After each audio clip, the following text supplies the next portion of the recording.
ශ්‍රී ලංකාව විතරණ අධිරාජ්‍යවාදයෙන් නිදහස ලබා වසර 76ක් සපිරෙන මෙම මොහොතේ රටේ දේශපාලන ආර්ථික සහ සමාජීය පරිවර්තනය පිළිබඳ විද්‍යාත්මක හා තාර්කික තර්කාන්විත විග්‍රහයක් පහත දැක්වේ. නිදහසින් පසු වසර 76ක පාලන තන්ත්‍රයේ විකාශය 1948 පෙබරවාරි 4 වන දින නිදහස ලබන විට ශ්‍රී ලංකාව ආසියාවේ දියුණුම ආර්ථිකයක් හිමි රටක් ලෙස සැලකිණි. කෙසේ වෙතත් ගත වූ දශක 7ක කාලය තුල පාලකයන් අනුගමනය කළ ප්‍රතිපත්ති පිළිබඳ විද්‍යාත්මක විග්‍රහයක් කිරීමේදී කරුණු කීපයක් කැපී පෙනේ. ප්‍රතිපත්තිමය අස්ථාවරත්වය සෑම රජයක්ම පෙර රජයේ සාධනීය ව්‍යාපෘති පවා දේශපාලන හේතුන් මත නවතා දැමීම හෝ වෙනස් කිරීම හේතුවෙන් දීර්ඝකාලීන ජාතික ප්‍රතිපත්තියක් ගොඩනැගීමට අපොහොසත් විය. පරිභෝජනය ආර්ථිකය හා ණයබර නිෂ්පාදන ආර්ථිකයක් වෙනුවට ආනයනය මත පදනම් වූ පාරිභෝගික රටාවක් ප්‍රවර්ධනය කිරීම හරහා රට දැඩි ණය උගුලකට හසු විය.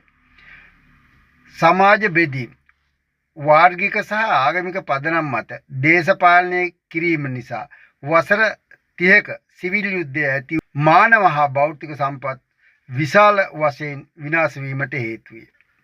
වර්තමාන පිබිදීම විද්‍යාත්මක ප්‍රවේශය වර්තමානයේ වන විට ශ්‍රී ලංකාව තුළ නව දේශපාලන හා සමාජීය පිබිදීමක් ඇති වී තිබේ. මෙය හුදු හැඟීම්බර වෙනසක් නොව තාර්කික දත්ත මත පදනම් වූවකි.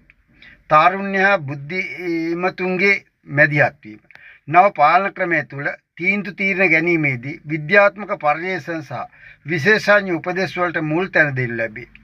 අධ්‍යාපනය පැරණි ක්‍රමයට විභාග කේන්ද්‍රීය පද්ධතියක්ද නව විද්‍යාත්මක ක්‍රමයට නිපුණතා සහ තාක්ෂණීය කේන්ද්‍රීය අධ්‍යාපනයක්ද දක්නට හැකිය.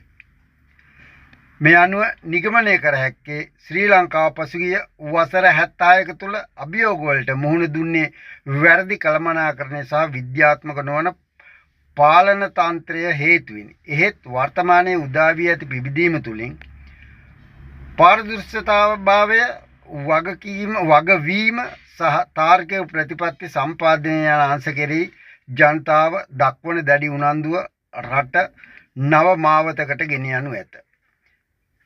මෙම නව යුගයේ සාර්ථකත්වයේ රඳා පවතින්නේ පාලකයන්ගේ කැපීම් මත පමණක් නොව පුරවැසියන් ලෙස අප සතු තාර්කික චින්තනය සහ ක්‍රියාශීලී දායකත්වයේ මතය.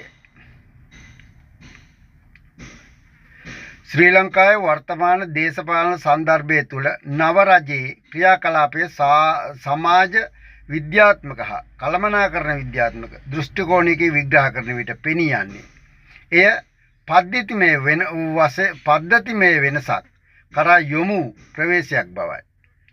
ඒ පිළිබඳ සවිස්තරාත්මක විග්‍රහයක් පාදයක් වේ. මද්ද්‍රව්‍ය සහ පාතාල මර්ධනය විද්‍යාත්මක ප්‍රවේශය පැරණි පාලන ක්‍රමය තුළ මද්ද්‍රව්‍ය මර්ධනය බොහෝ විට සිදුවේ తాවකාලික වැටලීම් හෝ දේශපාලන අවශ්‍යතා මත පදනම් වූ සංදර්ශන ලෙසිනි. ඒත් නව වැඩපිළිවෙලේ සුවිශේෂීතාවය වන්නේ එහි ඇති සංවිධානාත්මක ස්වභාවයයි. ජාලගත මර්ධනය මද්ද්‍රව්‍ය බෙදා හරින්නම් පමණක් නොව ඒ පිටුපස් සිටි ප්‍රධාන පෙළේ ජාවාරම්කරුවන් සහ ඔවුන්ට රැකවරණය දෙන නිලධාරි පැලැන්තිය ඉලක්ක කර ගනිමින් විමර්ශන සිදු කිරීම. තාක්ෂණික භාවිතය මුදල් විසුද්ධීකරණය පිළිබඳ විමර්ශන හරහා පාතාල කල්ලිවල මූලාශ්‍ර අහුරා දැමීම මෙහිදී තීරණාත්මක වේ. දේශපාලන මැදිහත් වීම වලින් තොර වීම පොලිසිය සහ ආරක්ෂක අංශවලට ස්වාධීනව කටයුතු කිරීමට ඉඩ ලබා දීම හරහා නීතිය සැමට සමානයි යන පණිවිඩය සමාජගත කිරීම. වංචා දූෂණ සහ සොරකම් පිළිබඳ අලුත් විමර්ශන පසුගිය දශක කිහිපය තුළ මෙරට ආර්ථිකය බිඳ වැටීමට ප්‍රධාන හේතුවක් වූයේ රාජ්‍ය සම්පත් අවභාවිතයයි. නව පාලනය යටතේ මේවා විමර්ශනය කිරීම සඳහා විද්‍යාත්මක ක්‍රමවේද කිහිපයක් අනුගමනය කරනු ලබයි. විගණන වාර්තා පාදක කර ගැනීම දේශපාලන පරිගැනීම් වලින් තොරව රාජ්‍ය විගණකාධිපති වාර්තා සහ විශේෂඥ කමිටු වාර්තා මත පදනම්ව නීති ක්‍රියාමාර්ග ගැනීම.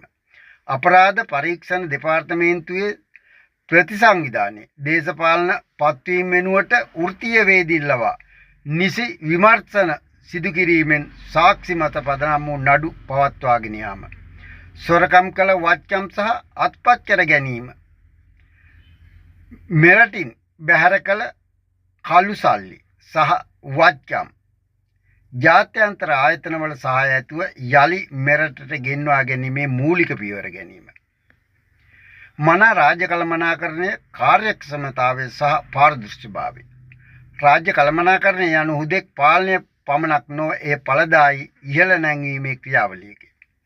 ඩිජිටල්කරණය රාජ්‍ය සේවයේ පවතින දූෂණ සහ ප්‍රමාදය වැළැක්වීමට තාක්ෂණය යොදා ගැනීම උදාහරණයක් ලෙස ටෙන්ඩර් පටිපාටි සහ ගෙවීම් පද්ධති විද්‍යුත්ජත කිරීම.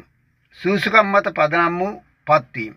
ආයතන ප්‍රදානීම් පත් කිරීමේදී දේශපාලන හිතවත්කම් වෙනුවට අදාළ ශේෂ්ත්‍රයට අදාළ විශේෂඥ ධර්ම ඇති පුද්ගලයන් තෝරා ගැනීම. වියදම් කළමනාකරණය අනවශ්‍ය උත්සව වරප්‍රසාද සහ දේශපාලන නාස්තිය අවම කර ගනිමින් රාජ්‍ය භාණ්ඩාගාරය ශක්තිමත් කිරීමේ සැකසුරුවම් ප්‍රතිපත්තියක් අනුගමනය කිරීම. සාරාංශ කරගතහොත් ද ඉන්සයිට් වන අපට පැහැදිලිව පෙනී යන දෙයක් වනුයේ නව පාලන තන්ත්‍රයේ මෙම වැඩපිළිවෙලේ සාර්ථකත්වය රඳා පවතින්නේ එහි ස්ථාවරත්වය සහ වගවීම් මතය. නීතියේ ආධිපත්‍ය තහවුරු කිරීම සහ විද්‍යාත්මක කළමනාකරණය එකිනෙකට බද්ධ වූ විට රටක ස්වාභාවිකවම ආර්ථික හා සමාජීය පිබිදීමක් ඇතිවේ. මෙම ක්‍රියාවලිය හරහා පාලකයා සහ පුරවැසියා අතර පළුදු වී තිබූ විශ්වාසය යලි ගොඩනැගීම ශ්‍රී ලංකාවට අනාගත ලෝකයේ සමග සමගාමීව ඉදිරියට යාමට ඇති එකම මාවත එයයි. රාජ්‍ය මාධ්‍ය සහ සංනිවේදන යන්ත්‍රයේ දුර්වලතා. පැරණි දේශපාලන සංස්කෘතිය තුළ රාජ්‍ය මාධ්‍ය භාවිතය කළේ පාලකයින් වර්ණනා කිරීමට. එහෙත් නව පාලන ක්‍රමයේ යටතේ රාජ්‍ය මාධ්‍ය මීට වඩා වෘත්තීමය සහ නිර්මාණශීලී විය යුතුය. සංදර්ශන වලින් තොර සංනිවේදනය.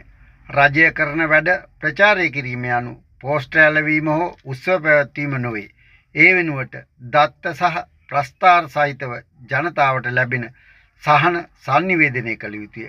ඩිජිටල් අවකාශයේ ජය ගැනීම. වර්තමාන තරුණ පරපුර සහ සමාජ තොරතුරු ලබා ගන්නේ රූපවාහිනියෙන් පමණක් නොවේ. රජයේ වැඩපිළිවෙල සමාජ මාධ්‍ය හරහා සරලව සහ ආකර්ෂණීය ලෙස ඉදිරිපත් කිරීමේ දැඩි අඩුවක් පවතී. රාජ්‍ය කළමනාකරණය සහ තොරතුරු ගලා යාම. මනා රාජ්‍ය කළමනාකරණයක ලක්ෂණය වන්නේ තොරතුරු ගලා යාමේ පාරදෘශ්‍යභාවයයි. තොරතුරු කේන්ද්‍රස්ථානයක් නොමැතිකම. රජයේ විවිධ අමාත්‍යාංශ සිදු කරන සාධනීය කාර්යයන් එකම තැනකදී ජනතාවට දැක්ගත හැකි විධිමත් යාන්ත්‍රයක් නොමැති වීම නිසා ජනතාවට පෙනෙන්නේ විසුරුණු චිත්‍රයකි.